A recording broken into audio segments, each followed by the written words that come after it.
السلام عليكم ورحمة الله وبركاته. نحمده ونصلي على رسوله الكريم. أما بعد فأعوذ بالله من الشيطان الرجيم. بسم الله الرحمن الرحيم. المال والبنون زينة الحياة الدنيا. وقال رسول الله صلى الله عليه وسلم: ألا كلكم راع وكلكم مسؤول عن رعيته. আলহামদুলিল্লাহ, আল্লাহ তাআলার শুকরিয়া যে আল্লাহ তাআলা আমাদেরকে নবীর বাগানের মধ্যে একত্রিত হয়ে কিছু মুযাকারা করার তৌফিক দিয়েছেন। এজন্য আমরা সকলেই শুকরিয়া আদায় করি আলহামদুলিল্লাহ। আমি বেশি লম্বা করবো না, হুজুর চলে আসছে, হুজুরই কথা বলবে। যেহেতু আমাকে নির্দেশ করা হয়েছে এই জন্য আমি এখানে বসছি। বড়দের নির্দেশ মানা ছোটদের জন্য জরুরি। হুজুরের নির্দেশ দিয়েছে এই জন্য এখানে বসছি, না আমি এখানে বসতাম না। যেহেতু হুজুর পাশে আছে, এখানে কথা বলার আমার কোনো অধিকার নেই। হুজুরের নির্দেশ পালন অর্থে আমি এখানে বসছি। তো আমি কোরআনের যে আয়াতটা তেলাওয়াত করছি, এই আয়াতের মধ্যে আল্লাহ তাআলা বলতেছে যে আল মাল ওয়াল বানুন জিনাতুল হায়াতিদ দুনিয়া, ধন সম্পদ এবং সন্তান সন্তানাদি এগুলো হলো দুনিয়ার সৌন্দর্য। তো আল্লাহ তাআলা আমাদেরকে সন্তান সন্তানাদি দান করেছেন, এটা আল্লাহ তাআলার বহুত বড় নিয়ামত। এই নিয়ামত আল্লাহ তাআলা অনেককে দেয়, অনেককে দেয় না। অনেকে এই নিয়ামত পায় না। তো আমাদের যাদেরকে আল্লাহ তাআলা সন্তান সন্তানাদি দিয়েছে, এটা আল্লাহ তাআলার পক্ষ থেকে অনেক বড় একটা নিয়ামত আল্লাহ তাআলা আমাদেরকে দান করেছেন। তো আল্লাহ তাআলা কোরআনের এক আয়াতের মধ্যে বললেন যে সন্তান সন্তানাদি এগুলো হলো দুনিয়ার সৌন্দর্য, দুনিয়ার নিয়ামত। কিন্তু আল্লাহ তাআলা কোরআনের আরেক আয়াতের মধ্যে বলতেছে যে ওয়া'লামু আন্নামা আমওয়ালুকুম ওয়া আওলাদুকুম ফিতনা, যে নিশ্চয় তোমাদের সন্তান সন্তানাদি, তোমাদের ধন সম্পদ এগুলো তোমাদের জন্য ফিতনা। ফিতনা শব্দের বিভিন্ন অর্থ। এক অর্থ হলো এটা তোমাদের জন্য পরীক্ষা স্বরূপ, আরেকটা অর্থ হলো এটা তোমাদের জন্য বিপদ স্বরূপ। তো সন্তান সন্তানাদি আল্লাহ তাআলা আমাদেরকে যেরকম নিয়ামত হিসেবে দিয়েছেন, আবার এই সন্তান সন্তানাদি আমাদের জন্য এটা বিপদের কারণ। অনেকেই সন্তান সন্তানাদি দ্বারা উপকৃত হয়, আবার অনেকেই সন্তান সন্তানাদি দ্বারা বিপদে পড়ে। তো এই সন্তান সন্তানাদি দ্বারা আমরা কখন উপকৃত হব আর কখন আমরা বিপদে পড়ব, এটার জন্য আমাদেরকে একটাই করণীয়। যদি আমরা সন্তান দ্বারা উপকৃত হতে চাই, দুনিয়াতে লাভবান হতে চাই, পরকালে নাজাত পেতে চাই, তাহলে আমাদের জন্য একটাই করণীয়, সেটা হলো সন্তানকে সুশিক্ষায় শিক্ষিত করা, কোরআনের শিক্ষায় শিক্ষিত করা।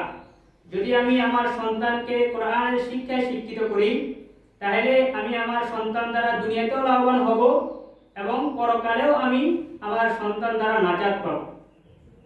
তো আমরা যারা আমাদের সন্তানকে মাদ্রাসায় ভর্তি করাইছি, দুনিয়াবি কোনো উদ্দেশ্যে না, আমাদের প্রত্যেকের উদ্দেশ্য হলো আমার সন্তানকে আমি যেন একজন ভালো আলেম বানাইতে পারি, একজন কোরআনের হাফেজ বানাইতে পারি। দুনিয়াবি যে ডাক্তার ইঞ্জিনিয়ার এগুলো আমাদের কোনো উদ্দেশ্য না। যে আমি মারা যাওয়ার পরে আমার সন্তানটা যেন আমার জানাজাটা পড়াইতে পারে, আমার সন্তানটা যেন আমার কবরের পাশে যেয়ে আমার জন্য একটু দোয়া করতে পারে, আমার জন্য একটু কান্নাকাটি করতে পারে, এই উদ্দেশ্যে আমাদের সন্তানকে আমরা মাদ্রাসায় দিয়েছি, অন্য কোনো উদ্দেশ্যে না। এখানে যাওয়ার উদ্দেশ্য হলো এটাই। যদি আপনার দুনিয়াবি কোনো উদ্দেশ্য থাকে যে আমি আমার সন্তান দিয়ে আমি অনেক কিছু অর্জন করব, দুনিয়াতে অনেক টাকা পয়সা অর্জন করব, তাহলে এখানে না। এটার জন্য হলো অন্য সাবজেক্ট। এখানে উদ্দেশ্য হলো যে আমার পরকাল কিভাবে আমার সন্তান আমার জন্য দোয়া করতে পারে, দুনিয়াতে যেন আমার সন্তান দ্বারা আমি লাভবান হতে পারি, এই উদ্দেশ্যে আপনার সন্তানকে আপনি এখানে দিয়েছেন। এখন এখানে আসার পরে ছাত্রকে এখানে ভর্তি করানোর পরে আপনার জিম্মাদারি শেষ না। আমি যে হাদিসটা তেলাওয়াত পাঠ করেছি, আলা কুল্লুকুম রাইন ওয়া কুল্লুকুম মাসউলুন আন রাইয়াতিহি, হাদিসের মধ্যে রাসূলুল্লাহ সাল্লাল্লাহু আলাইহি ওয়াসাল্লাম বলেন যে আমরা প্রত্যেকেই জিম্মাদার, আমাদের প্রত্যেককে জিম্মাদার সম্পর্কে জিজ্ঞাসা করা হবে। তো এখানে আপনি ছাত্রকে মাদ্রাসায় ভর্তি করাইছেন, ভর্তি করানোর পরে আপনার জিম্মাদারি শেষ না, বরং আপনার জিম্মাদারি হলো আপনার সন্তান পড়াশোনা করতেছে কিনা এটা আপনার খোঁজ খবর রাখা। উস্তাদের জিম্মাদারি হলো আমার ছাত্রটা ভালো করে পড়াশোনা করতেছে কিনা। উস্তাদেরও জিম্মাদারি আছে, আপনার অভিভাবক হিসেবে আপনারও জিম্মাদার আছে। আমরা এটা মনে করি যে আমার ছেলেকে আমি মাদ্রাসা ভর্তি করে দিয়েছি, আমার জিম্মাদারি শেষ, এখন ছেলে পড়তেছে কি পড়তেছে না এটা আমার জিম্মাদারি না। তাহলে সন্তান মানুষ হবে না, কারণ এরা অবুঝ, এদের ভালো খারাপ এরা বুঝে না, কোনটা এদের জন্য ভালো হবে কোনটা এদের জন্য খারাপ হবে এটা এরা বুঝে না। আমি আপনি যেহেতু আল্লাহ তাআলা আমাদেরকে বিবেক দিয়েছেন, আমাদেরকে আল্লাহ বুঝ শক্তি দিয়েছেন, আমার সন্তানের জন্য কোনটা খারাপ হবে, আমার সন্তানের জন্য কোনটা ভালো হবে এটা আমরা প্রত্যেকেই জানি। এগুলো হলো আমাদের ভবিষ্যৎ, সন্তান সন্তানাদি আমাদের ভবিষ্যৎ। এখন আমার সন্তান বাড়িতে যেয়ে মোবাইল চালাতেছে, বাড়িতে যেয়ে খারাপ ছেলেদের সাথে আড্ডা দিতেছে, এগুলো তো আপনার ছেলের জন্য কল্যাণকর না, আপনার ছেলের ভবিষ্যতের জন্য এগুলো ক্ষতিকর।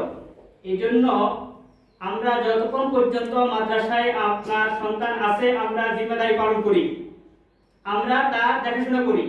কিন্তু যখন একটা ছাত্র আমাদের মাদ্রাসা থেকে বাড়িতে চলে যায় তখন তো বাড়িতে যে আমরা তার দেখাশোনা করতে পারি না। ওই বাড়িতে থাকা অবস্থায় দেখাশোনার জিম্মেদারিটা হলো আপনাদের প্রত্যেকের জিম্মেদার। মাদ্রাসা যতক্ষণ থাকবো ততক্ষণ উস্তাদের জিম্মেদারি, মাদ্রাসা থেকে যখন যাবে তখন হলো আপনাদের জিম্মেদারি। এখন উস্তাদরা উস্তাদের জিম্মেদারি পালন করতেছে, কিন্তু বাড়িতে যাওয়ার পরে আপনি যদি আপনার জিম্মেদারি পালন না করেন তাহলে ওই ছাত্রকে মানুষ করা কষ্টকর। এই জন্য আপনারা লক্ষ্য করবেন যে এখানে এলাকার ছাত্রও আছে, আবার দূরের ছাত্ররাও আছে, কিন্তু দূরের যে ছাত্রগুলো মাদ্রাসা করতেছে এই ছাত্রগুলো অল্প সময়ের মধ্যে এরা পড়ি শেষ করে ফেলাইতেছে। একই ছাত্র এক বছরের মধ্যে নুরানি শেষ করে ফেলাইতেছে, নাজেরা শেষ করে ফেলাইতেছে, এরপরে সে হাফজ করে 3 বছরের মধ্যে হাফজ শেষ করে ফেলাইতেছে যারা দূর থেকে আসতেছে। কিন্তু এলাকার যে সমস্ত ছাত্রগুলো আছে এরা এক এক ছাত্র 2 বছর 3 বছর করে নুরানি করতেছে। এর মূল কারণ হলো যে বাড়িতে যখন যাওয়া হয় তখন এদের জিম্মেদারি যেটা আপনাদের পালন করা দরকার এটা আপনারা পালন করেন না। উস্তাদ মাদ্রাসায় জিম্মেদারি পালন করতেছে, কিন্তু বাড়িতে থাকা অবস্থায় আপনাদের যে জিম্মেদারি পালন করার দায়িত্ব ছিল ওই জিম্মেদারিটা পালন না করার কারণে আপনার সন্তান ঠিক মতন পড়াশোনা করতেছে না, যার কারণে তাদের সময় বেশি লাগতেছে, সময় বেশি খরচ হইতেছে। এখন আপনারা দুজন মাদ্রাসা পড়াশোনা হয় না, কিন্তু মাদ্রাসায় ওস্তাদ যতক্ষণ পর্যন্ত থাকে ওস্তাদ তাদের নিগরানি করে, ওস্তাদের জিম্মেদারি ওস্তাদ পালন করে, কিন্তু বাড়িতে আপনাদের জিম্মেদারি আপনারা সেটা ঠিক মতন পালন করেন না। বাড়িতে যাওয়ার পরে মোবাইল হাতে দিয়ে দেন, অথবা বাড়িতে যেয়ে খারাপ ছেলেদের সাথে আড্ডা দেয়। এর কারণে তার সারাদিন যে পড়াশোনা যা করছে মাথায় ঢুকছে এই পড়াশোনা তার মাথা থেকে শূন্য হয়ে যায়। এই জন্য আমাদের জিম্মেদারি হলো বাড়িতে যখন যাইবে প্রথম জিম্মেদারি হলো আপনার বাড়ির পাশে হলো মাদ্রাসায় সময় কাটানো। এরপরেও যদি মাদ্রাসায় না রাখতে পারেন তাহলে বাড়িতে যখন যাইবে তখন আপনার ছেলে কি করতেছে আপনি এগুলো লক্ষ্য করা। সময় বেশি হয়ে গেছে, হুজুর কথা বলবে, হুজুর গুরুত্বপূর্ণ কথা বলবে, আমি আমার আর কথাকে দীর্ঘায়িত করতেছি না, এখানেই বলি আমি আমার কথা সংক্ষিপ্ত করলাম। আল্লাহ তাআলা আমাদের প্রত্যেককে কথাগুলো বোঝা আমল করার তৌফিক দান করুন। তৌফিক ইল্লা বিল্লাহ।